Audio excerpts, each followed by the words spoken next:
Hello, and welcome to the Alchemists Inkwell. This is your spiritual podcast for grounded people during Mercury retrograde. I just hit what happened is I just hit the record button and then both of us froze waiting for the lady to announce that we're recording because that's what Zoom does. Yep. And then she didn't announce it. We're sitting here for 10 seconds looking at each other like, okay. The typical millennial pause, of course. Right? We're like, what is happening? And then I hit it again and then she announced that she was recording, which is why we're like, start.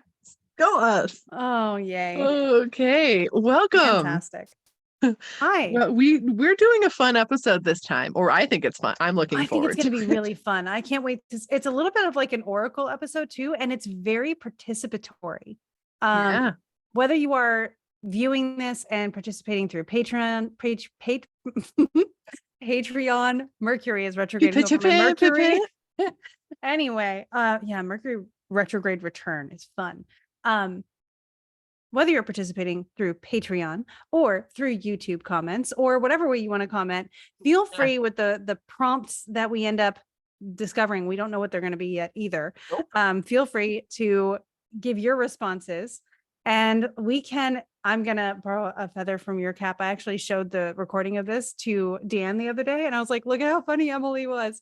This is your Decompressisode for the middle of eclipse season, following up on the eclipse episode that we did before. Yeah. I'm so glad I'm so glad I appreciate puns as much as Krista appreciates puns. So when I saved that up and managed to drop it on you, I'm so glad you cared. That was such an authentic reaction from me, which was nice to actually be able to give. Thank you. Oh my gosh. Yeah. So everything in life I make into a pun if I can. So puns are magic. Puns are magic. I really truly believe it. So the reason we don't know specifically what we're going to be covering is for a couple reasons here. So normally we'd be like, oh, here's what you can do with its energy and all this stuff. But we are in a Mercury retrograde. We are in the middle of an eclipse season. Things are on fire. If you look at the headlines, and it's been really interesting when we look at a solar eclipse and we understand that it's supposed to affect the king of whatever structure is happening, the leadership of the structure. And you realize that many of the headlines around this eclipse have been people who, let's say for lack of better term, who own or influence the news and the information we receive during an eclipse with Mercury retrograde conjunct Uranus. It's pretty crazy. So it's a lot of people who would refer to themselves by using the term king. Yeah, they would. A couple of them. But also another fun thing that happened at an amusement park. And kind of knocked down a peg to, I guess, a company. I haven't read into this yet because there are things that this company is doing that I very much approve of right now. But, holistically, who knows what's going on and what needs to be reassessed in their structures.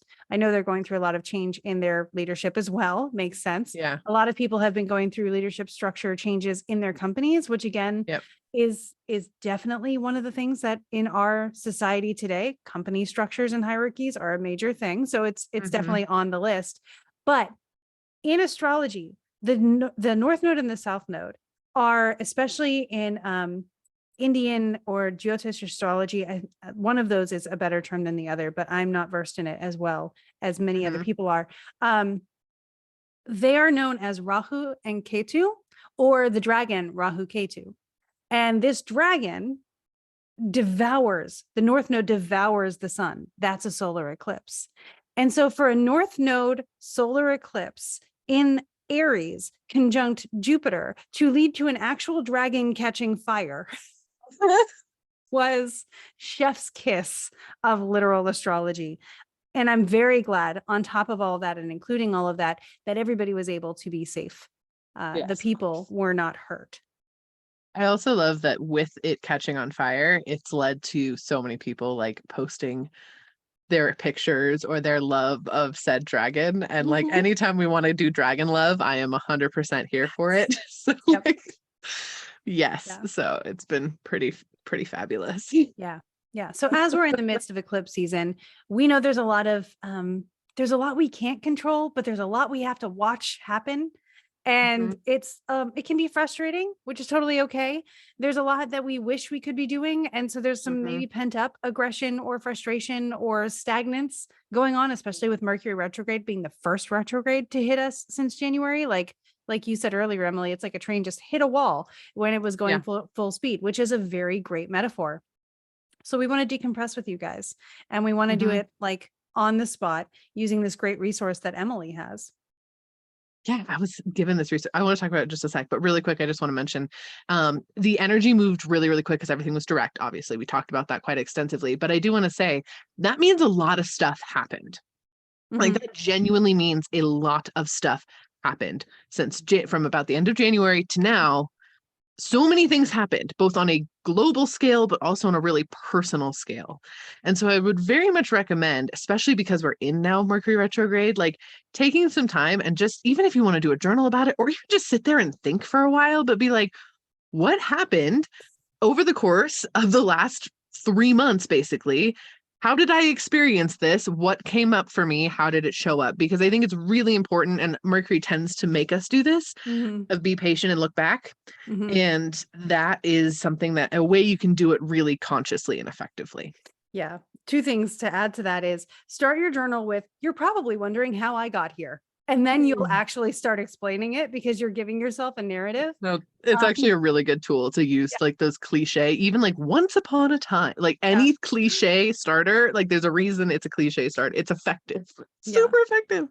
Oh crap, I forgot the other thing I knew. Oh, sorry, I didn't mean to interrupt you. I have to hold on to them, really. That's why you'll see me hold 2 hands up. It's not because I'm trying to tell you something, it's because I'm trying to remember that I have 2 things. Comment if you can relate. No, there was a thing. It'll come back to me, I'm sure. Maybe I lost it once and then it came back, so maybe it'll come back again. It'll come back. Yeah. I'm sorry to interrupt you then. Manifesting that in the time that we're not manifesting. Right. Yeah. Oh, bummer. Oh well. Yeah. Anyway, but anyway, it's just using. Well, just sit and be retrospective. I think that's super important right now, just to kind of understand all the stuff that happened when everything was direct and speedy, because things aren't all going to be direct again for a while. And so it's nice to see that. I know personally, I came out of my Saturn return, and that was like jumping off of a ship. It felt so nice. It was like, yay! Into like cool, refreshing water because the ship was on fire. Yeah, literally. But that's how it felt, was just like, oh, I've been pushed, like forced to stay on this trajectory. This ship has no exit. And all of a sudden I'm like, I make one. And that's how it felt. So anyway, just taking some time to do that, I think is really important. And that's part of the reason we're doing a decompressisode. We need to. Yeah. So I was sent this incredible resource. I don't know if this is out yet. I'm not 100% sure. So I don't, they didn't tell me if there was a release date. So that's why I'm like, I don't know if this is technically an ARC or not, but it's the Stuff I Hate journal. It's by Emily Rose. She has a really big presence on TikTok. I forget what her handle is. It's something really cute though. I'll find it. But she's a mutual of mine on TikTok, and the publisher, Simon & Schuster, reached out to me and was like, hey, would you like this journal? And I was like, absolutely. I want a Stuff I Hate journal. Absolutely, I do. Mostly because so many journals that exist out there are all like positive journal, gratitude journal. And don't get me wrong, they have their place. Personally, on a personal level, I hate them. I'm not going to lie. I either want a blank journal or a journal that serves a purpose, and gratitude journaling, things like that, don't ever serve a purpose for me personally. I'm big into gratitude. I think having thanks is really important. That's what my kids and I do before dinner, is instead of doing any sort of like prayer or blessing or anything like that, we all just share our thankful fors, quote unquote, before we eat. So I love that energy, but there is so few spaces, especially in our society now, to genuinely like and authentically just get to vent and share about things you really dislike. And venting and sharing about things you really dislike is such a human core tenet. I love listening to rant reviews of books for this reason. I love making rant reviews of books or chatting about, like, venting about books I dislike.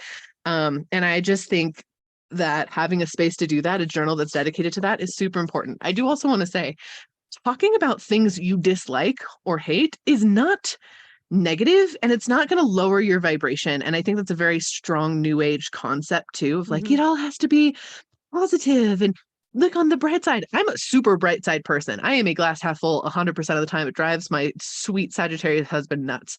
But but it's not, that's just because that's who I naturally am. That's not because I'm forcing it. If you are forcing it and like disregarding all of the stuff you dislike, or if you dislike something, you just let it go and it doesn't feel authentic.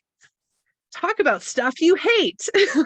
like genuinely hate stuff, not people. Like that sort of energy. Don't gossip with the intent to harm or start rumors, but gossiping about things that happened, talking about the world around you, that's not an inherently negative thing. It's not vibration lowering. You know, that word. We're all in it. But yeah, it's just important. So I just wanted to highlight that. And again, I wish I knew if this was out yet. I think it is. I don't know, but I love it. And we're going to do some prompts out of it. It reminds me of a comment I recently got on TikTok when I was talking about how pitches are open for forgotten storytellers. And someone said, you said that horror can be high vibe. And, you know, can you explain how? And I did. And really in a similar vein, horror gives people the permission to express their anger and their fear in a safe space. So absolutely, it can be high vibe because you're giving someone the opportunity to feel anger that maybe in their daily life, they don't have the opportunity to feel because they have to bottle it up or who knows what, but it's a space to do it. And so, you know, you have a similar thing because we all have feelings, more than one feeling. And that's a part of existing. Yeah. It's a huge part of existing. So for this decompressisode, we're just going to do some bibliomancy and open this journal up to whatever page we get. And then we're both going to respond to the prompt. We're probably going to do a couple of them because we have time. And there's not a lot of astrology this week. And we need to decompress, just like you need to decompress. So if you want to do these along with us in the comments, like please, or, you know, if you're on Patreon, you can do it on Patreon. If you want to go on YouTube and share comments there, you can do it. If you just want to do it in your own journal, go for it. We appreciate and support you regardless. Okay. Are we ready? We are ready. All My right. magnets are fighting with me. There we go. Okay. All right. Let's see. Oh, this one's interesting. First of all, it's number 88, which is Drunk Infinity, as we have established previously. On a previous podcast before we even started this. Oh, that's funny. The prompt is, what if I don't feel like taking the high road? We're always told to take the high road, but sometimes taking the high road is overrated. Sometimes taking the petty road is better, or the chaotic road. At least it's more fun that way. What are some of the roads you could take? So this reminds me of the question. Take the high road. It says take the high road. Oh. No, take the ... blank road. Take the high road. Oh no. Yeah. This reminds me of a question we had from a patron. Oh yeah. What do you do? Totally. Let's just loop that in then. Yeah. What do you do when someone's mean to you or like calling out your soul and stuff and your character? And honestly, just, I don't like using the term. Hang on. I want to find a better one. Explaining things that you obviously already know in a condescending way that typically is associated with a certain binary in our world. Fill in the blank. So what do you do? Honestly, the road I take is, I don't know how you'd say it. When I'm feeling petty, and it does happen, and I check myself 3 times before I let myself actually do it, because I have gotten into so many situations where I thought I was being funny or I thought I was being clever and everybody else didn't think so. And so I have to decide when it's just and okay and like all of those things, and when it's useful to anybody else who will see it, and when it's cathartic. So I will cite sources at the people. For reference, if someone will comment on one of my videos and encourage me to seek out more wisdom in the Bible, I will agree with them and say, yes. Around the loop I go when I go, I'm just like, when someone tells me I'm a demon from Satan and I need to go love God. I'm a very diplomatic person. Yeah, I get it all the time. I don't know. Me too. And it's funny because I was the Sunday school teacher. Like I've read the thing and I study it. So what I do is I'll say, you're absolutely right. You should be very careful with who you trust, especially with these matters. I also like this verse in the Bible that counters their argument perfectly and often uses actual terms that Jesus used, typically from a New Testament perspective, but sometimes from an Old Testament, if I can do it, just to really prove the point that no matter where you look, you're just cherry picking. Yeah. When I get the, hey, you're a demon Satan worshiper and you know Jesus loves you, that kind of thing, I will comment the most chaotic shit back at them. And you can probably find some on my videos. I get those comments quite often. I will say though, like especially on TikTok, my notifications are out of control. It's like the chances I respond to more than 3 comments are very, very small. The chances that I see more than a handful of comments are very, very small.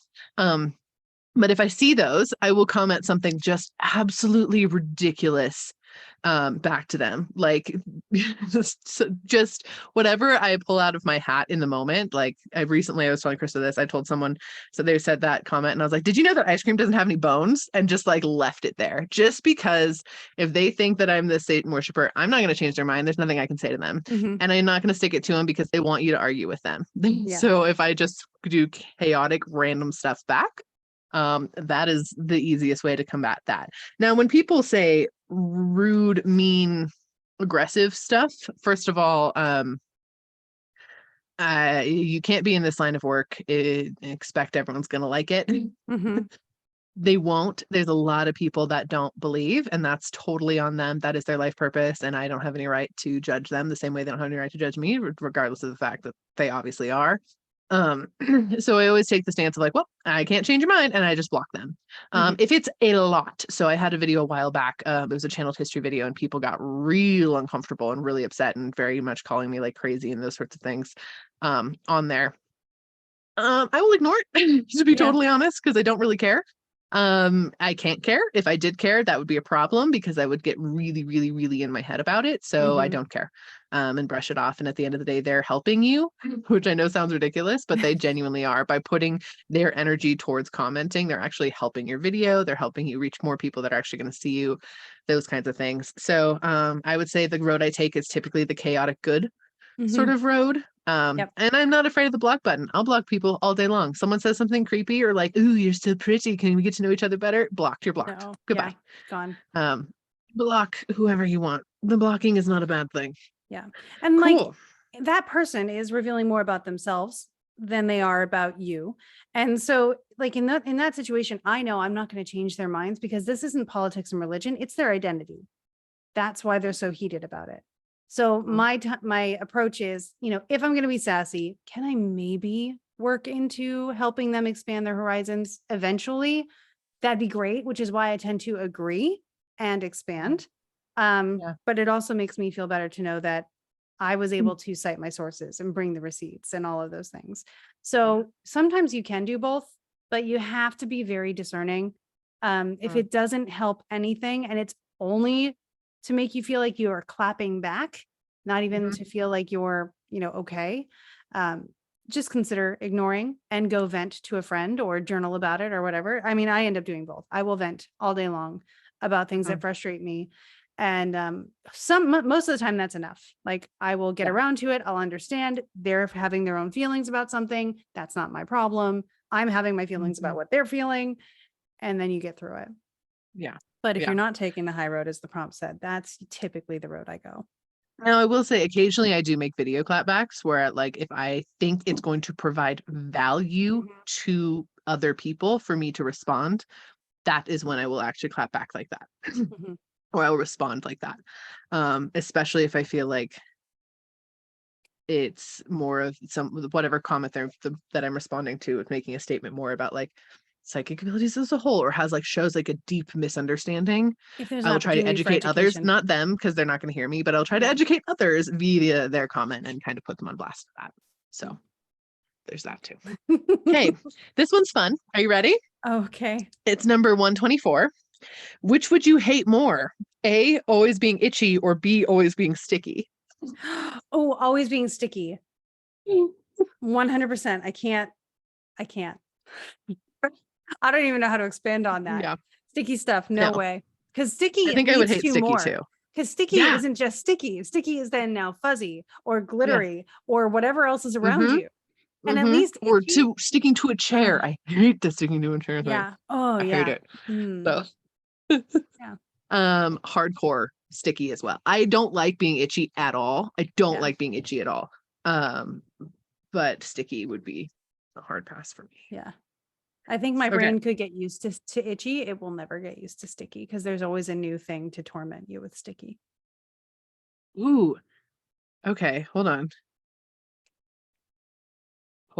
These are both really good. I'm figuring out which one I want to pick. Um, okay. These are really, really interesting. We're gonna do both. We're gonna do Okay. both because I We really have want to hear time. your response on both of them, and we Oh have no. time. Okay, the first one is Schadenfreude, which my grandmother used to say Schadenfreude is the best Freude, meaning that joy from someone else's bad karma is the best type of joy. We love an honest queen. Describe a time when you experienced some true Schadenfreude.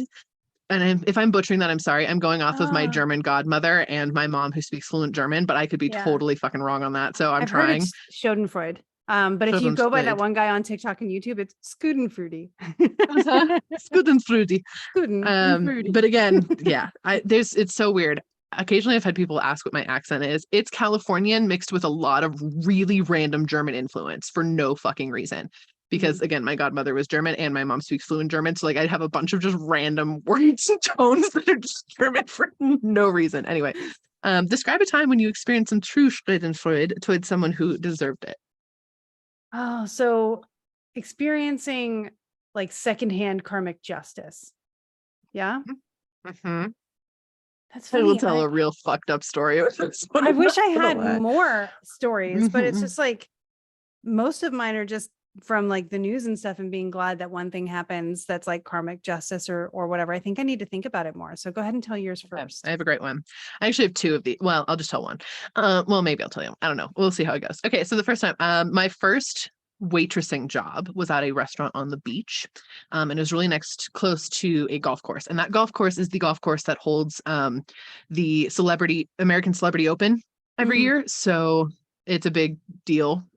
And like that's where I've met tons of celebrities there. We used to go on the beach and like they would play football with you, like you'd throw a football and they'd throw it back. I mean, it was like right along the 11th green. And so before they'd hit their ball, like some people were really cool. Some people absolutely fucking sucked. And like big time. One such of those sucky people is Michael Jordan. He hated when people would come up to him. He was not a fan of it. If you tried to get his attention, he did not care. Like he was like a no-go. So I was waitressing at this restaurant. I was 16, and Michael Jordan came in, and celebrities would come in fairly often during this open. There's not a lot of places in Tahoe to eat, and it's right on the beach. It was really nice. I loved the restaurant. It was really great. Like literally your feet are in the sand. So he came in with like two other people, like whatever entourage he had. And he was eating his, I think it was lunch actually. And a kid in a wheelchair rolled up to him. His mom pushed him up to him, and the kid in the wheelchair asked for an autograph. And Michael Jordan told him to fuck off, like verbatim, that he was eating lunch. How dare he come interrupt him? Like this kid in a wheelchair. And everyone in the restaurant was like scandalized, very, very upset. And so my incredibly badass boss walked over to him and was like, cool, you get to leave the restaurant now, and kicked him out of the restaurant. And he threw an absolute hissy fit, just like, you can't do this to me. I'm Michael Jordan. Like full on how you would imagine a celebrity throwing a hissy fit. He threw a hissy fit. And it was genuinely very funny. And I thought that was like it. I was like, I love this because I had watched him for years be an asshole to anyone who tried to talk to him because I'd been watching this tournament for years and he never was nice. Fun fact though, Justin Timberlake, very, very sweet. Always was super interactive with everybody, as well as most of like the big football player names and whatever that would come. Really, really kind people, but not Michael Jordan, not someone else with very wispy orange hair either. And um, he had to leave the restaurant and he threw a fit the entire time, like the entire time. And the whole restaurant clapped that he got thrown out, whatever. It was great. So that was like the first part, and I was really, really stoked. But the next day, Charles Barkley came in and he came up to the hostess stand, which I was covering for the hostess. So I'm standing there and he was like, I need to meet her. I need to meet the woman who 86'd Michael Jordan from a restaurant. And we were like, oh, here she is. And like Ro came out and he was so happy. He gave her a hug. He high-fived her. He was like, this is the best. He came and he sat in that restaurant for like 2.5 hours. He had a great time. Everyone who came up to him, he gave them hugs and signed whatever they wanted. He left every server in the restaurant $100 tip just because. And then he left. And it was fabulous. That's awesome. It was fabulous. So that's my fun story, I would say, about that. He deserved. I got a big kick out of it. It was great. Yeah. I mean, I've had some interactions with people. I don't think the time has come around yet necessarily for those people to receive the Schadenfreude. I'm watching. I'm waiting. Right. But yeah, so there's a couple situations where it'll be, oh, you know what? Here's a little one. And I call it like a fulfilled karma situation where Okay. I was part of a group learning astrology. Sure. And like, I love astrology, right? Mhm. And so I was studying with this particular group school who was, who the whole point was like, you study with them for 4 years and then they prepare you for the ESAR exam, which is the closest thing we really have to recognized certification. And that's something I'm working towards. And you can do it on your own, but this was going to give me like all the stuff and teach me along the way. And I was willing to put in the 4 years. That felt amazing. I tested out of the first 2 courses because I'd been doing astrology for a while and I was willing to go backwards if I had to. And for some reason, I wasn't doing astrology the way they wanted me to. And even though this course wasn't designed for pass fail scenarios, they kept yelling at me for not doing it the way they wanted me to. And it was correspondence virtually. So that probably had something to do with it. And eventually they said, listen, because you can't do what we tell you to do, we don't fail people, but we're failing you. And fortunately, by this time, I'd already gotten with my personal mentor. And when I met with my personal mentor that night, I said, listen, I need some support today because I'm at a point of frustration where I can't figure out what they want from me. They're holding me back and I'm so frustrated that it's either I quit this school or I give up astrology, and I can't, it would break my heart to give up astrology. So I quit the school, which is not something I typically do. And there are 2 small pieces of Schadenfreude that I've received this year. One is that the person who runs the school, who has no idea who I am personally, which was nice, was asking me for TikTok tips on how to get like more people following you on TikTok, and like, is it helpful? And, you know, can you give me your tips? And I gave a couple. And also I couldn't figure out why. It's really funny. I couldn't figure out why I had to give this up. And I was like, why? It would have gotten me where I wanted to go. This was good. Like, did I just give up because somebody intimidated me? And like my Mars dominant personality hated that. They lost their ability to get ESAR certified this year. So I would have put in all that time and backtracked in all those ways and gotten the course, only not to be able to arrive at the destination I was hoping for. That's funny. So not funny, but like, damn. Yeah. So again, I wish everybody all the best. I want us to all I actually have started something with Ask Me Astros. We're working towards kind of helping all the schools collaborate and help each other and support everybody and create a community for learning.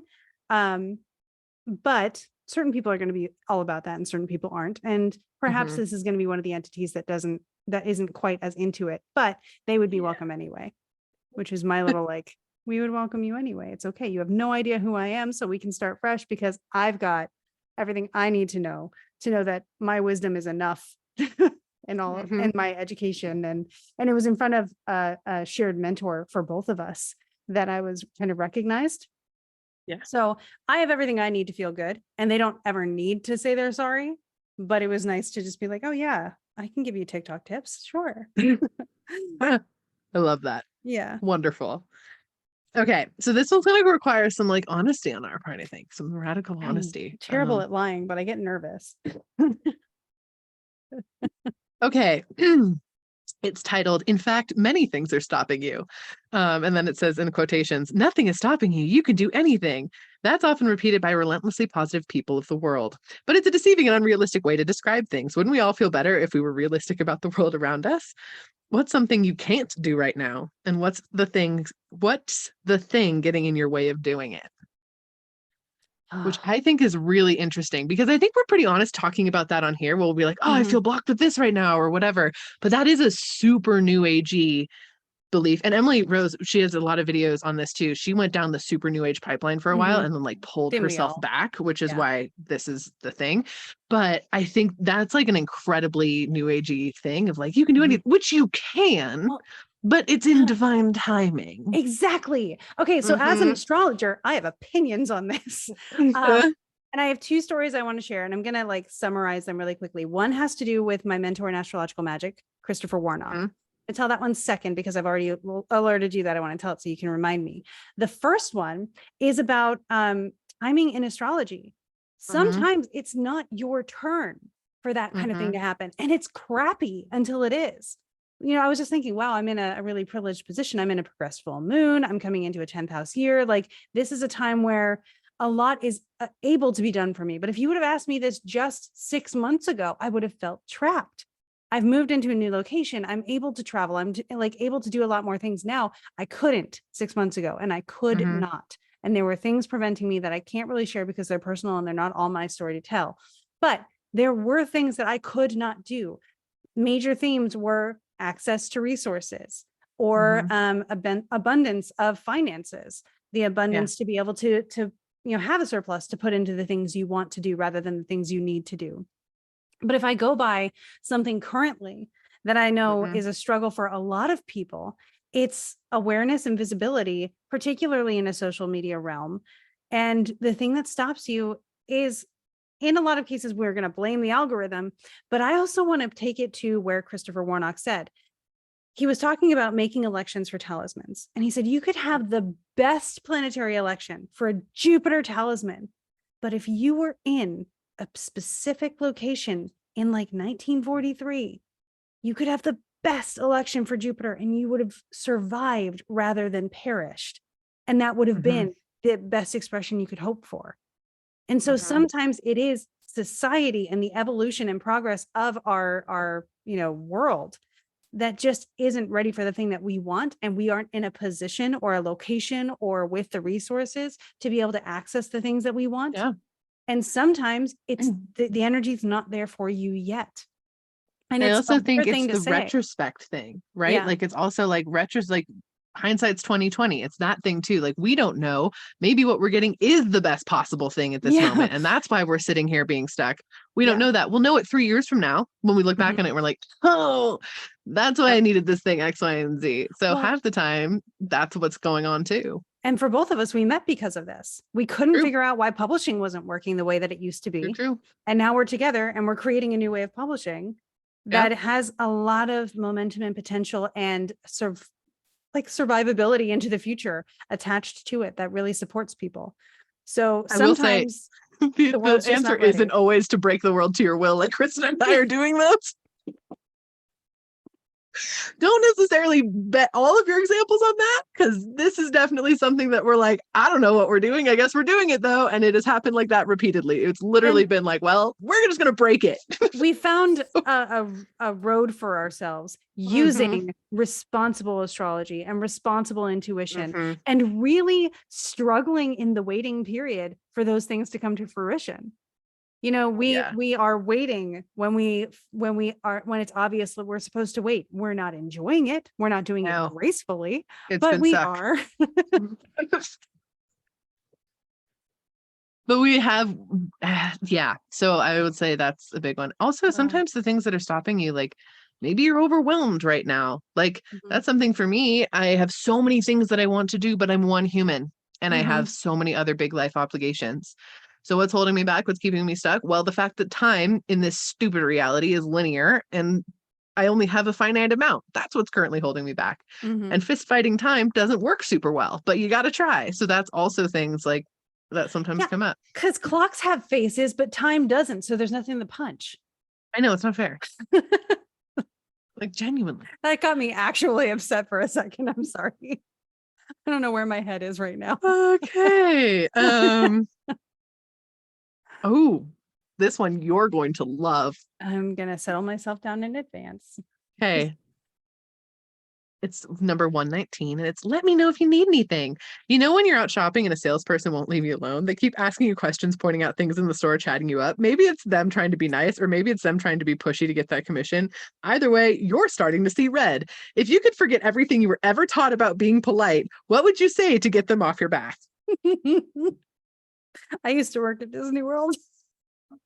I And used to be then a car salesman. but then I managed the Washington DC Disney store.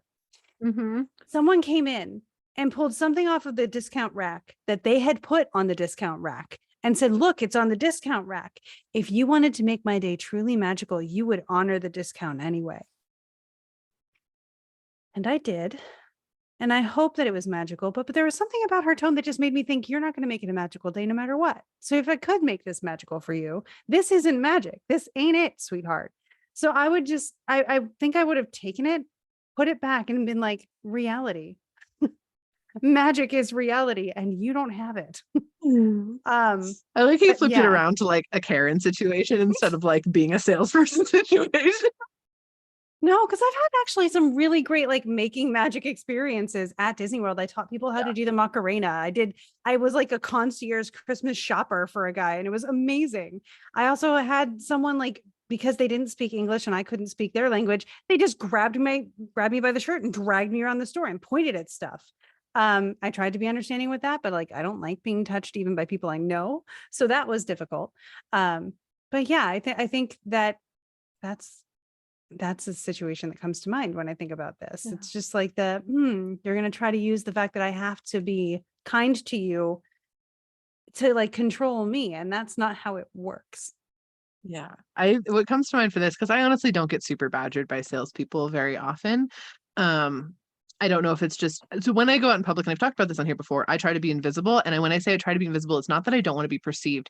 It's that I want my energy to not be accessed. So I will like close myself up into like picture like wrapping a Christmas present like that. Like I will my energy up. And so I don't get perceived a lot. Even like I haven't been recognized by followers that much, those sorts of things. Because I intentionally like bottle my energy up, which is fine. So I think I don't have a lot of these salesperson interactions. But what I will say is if we want to take this in a little bit of a different direction, that guy who won't stop hitting on you, those sorts of things, that is always a super fun one. I will either rely on my lovely ability to talk in like a very high-pitched tone and tell them when I think they're going to die and then give them the credentials that I'm a psychic. That's fun. It's not actually true, but I'm never like looking to whether someone's going to die, but that will get someone to stop talking to you very quickly. Or if you start talking about something like absolutely ridiculous, also animal noises are very effective. I have growled and barked at people before. Those kinds of things. That's what I would do. It's usually not like a big angry retort. It's more along the lines of like, what can I do? Again, chaotic good is like my natural response to most things. So. Yeah. Yeah. Mine in those situations is if they're trying to be funny or something else, I'll just, honestly, I do this on purpose. And I learned over time of not trying to do this, that it works to get people to go away, take them literally.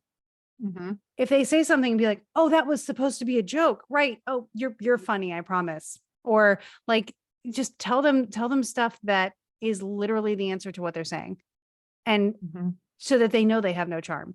And it's not always the case. Like if they had charm, I wouldn't know it. I'm so bad at that kind of stuff. But just, I don't know. I would either, I've also been known to do this. I will stop and just walk away and I'll leave a table. I will do whatever I have to do. And I'll just leave them standing alone, feeling like a dork. But yeah, I'm the whatever regal leader there is of awkward situations. I can create them very easily. They're like my natural habitat. So love it. Like the fact that I actually misinterpreted this whole prompt at the very beginning. No, I think it's amazing. I love it. It's super good. I will also go into the like, this is again, after you've said like, no, thank you, or like, please go away. Or, if someone's being like creepy immediately, it's not like I just whip this out if they're immediately. creepy immediately, I just walk away. But I will also say things like, oh, thank goodness I was looking for baby daddy number 8. First, that's just like, they don't want to know what else to say. One time, this actually happened to me, which was fucking awful. When I was a teen mom, okay, but I have always looked pretty much this young. Like I don't look super duper young. I'm pretty tall, like that kind of thing. So it's not like I looked like a little kid, if that makes sense. But I had 2 kids under 2. By the way, my kids look a lot alike, like a lot alike. Krista's seen them. They look a lot alike.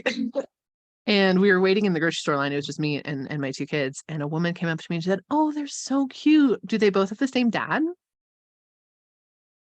In public. And first I was stunned for a second. And then I like looked at her and I was like, these two? Yeah, I think these two do. And then she walked away.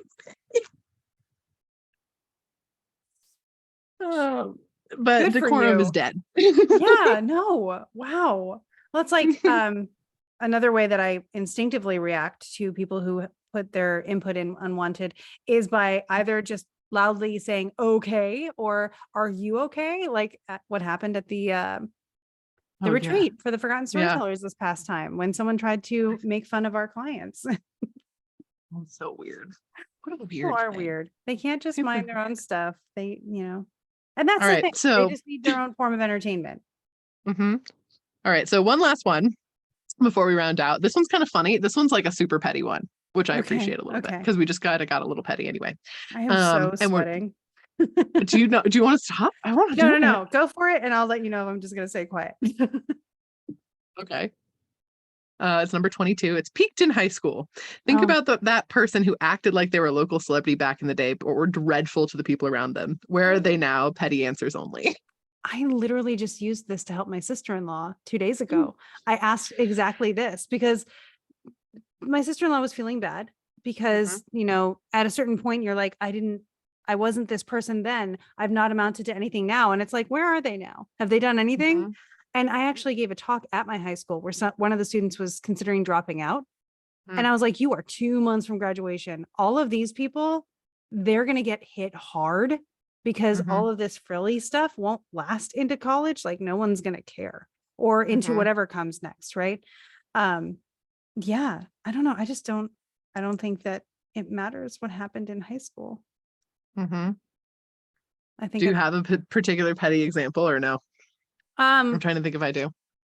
When I was less of a developed, mature person, people used to mock me a lot for having had brain surgery. They were not creative about it. So there was this one person in particular that would follow me around for like years, calling me brain trauma. And I don't remember exactly what I said, but it involved like more than 7 words. I spun on him one day and I gave him this really loquacious line that he couldn't understand anyway. And I let him know that he wasn't going to be able to understand it. And He never made fun of me again. Nice. I did it it was the book fair. And so there was an auditorium of kids as well. And I didn't take that into account. So I ended up spinning on him in an auditorium of kids and just slamming him with words. Nice. Good job. You left me alone. What does he do now? Right. Is he just gone? Not a clue. Not a clue. That's hard to say. I do know that our valedictorian gave a speech about how life was like a 4-course meal and football. And I have no idea what he's up to these days. Interesting. Yeah. You had a really small school too. So I went to a really small school until basically 7th grade. And then I went to a freaking huge school. And so there were a lot of kids that were awful, just absolutely awful. Couple things. One, my like major cyber bully in middle school, she like really cyber bullied me super duper bad. It was very yuck. It was really, really sad. But a couple years later, we were sat next to each other in a class and we kind of got to be like a little bit of like friendly terms. And she invited me to her birthday party, which was going to be like this big shindig thing. And I was like, come to your birthday party? Like, why not? It was literally a block. She lived like a block away from me. So it was like, if I hate it, I'll leave. Just walk home. It's not a big deal. At her birthday party, she had all her friends there. She had all this planned or whatever. And her friends stayed for maybe 45 minutes. And then they all left to go get drunk somewhere. And they left her and me alone. And that was it. And so I stayed so that she still had a friend. Oh. And we were in great terms after that. Last I heard, I think she's still kind of living locally. I don't know. But that was one. This one's recent. Like I was literally talking about this on Saturday with my friend who I go to, she's one of my best friends and we hang out quite a bit, but we were going to get our nails done. And we were talking about this guy that was on the dive team. I was on the swim team. He was on the dive team. And he thought he was God's gift to the planet for sure. He was a major dick to everyone all the time, constantly. And was just, he was good. He was really good. He was a good diver, but he was definitely like, and keep in mind, someone from my high school in my year, who I'm still really good friends with, won the bronze in the Olympics for diving last year. And it was not him. We're just gonna put it that way. But he was like, I'm gonna go to the Olympics. I'm gonna do all this fun stuff. Like, you guys are all beneath me, basically, this whole time. And he was like high school attractive for a lot of people. I always thought he was a dick, so I wasn't into it, but a lot of people were. And he would get people into like chewing tobacco and like really yucky stuff for like no reason. You know what I mean? Like, he was like that kind of dude. He had some sort of like minor dive scholarship, and he went to some college and then promptly failed out and lost his dive scholarship. So then applied to work at circuses and ended up doing dive for a circus in Southeast Asia for a couple years.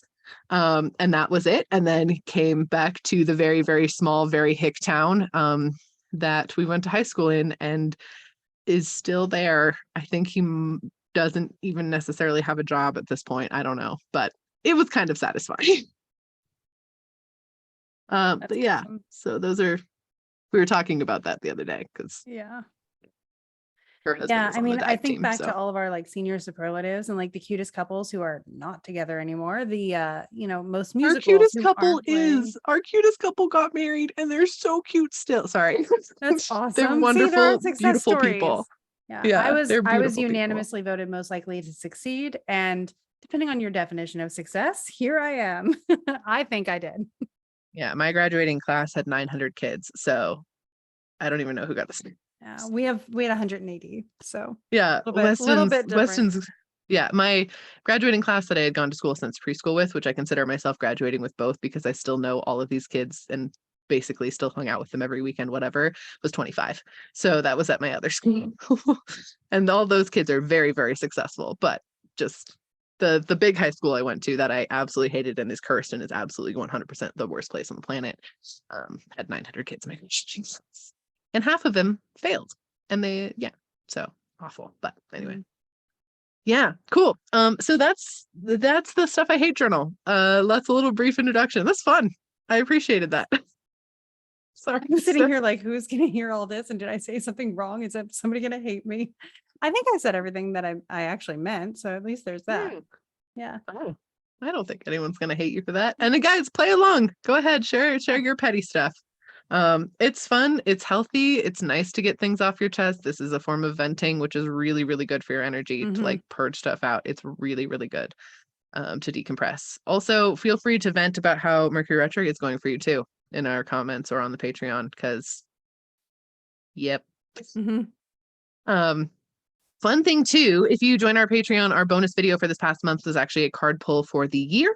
So we did a card pull to like map out your year for you, a card for each month. We alternated back and forth. It was really cool because most of the cards Krista pulled totally corresponded to like the astrological element. So it was like, oh, of course, this is an Earth card, and it's like we're entering into Taurus season. Like it was just beautifully done. I really appreciated it. So very interesting card pull. If you want to join the Patreon, that's in there to support you guys.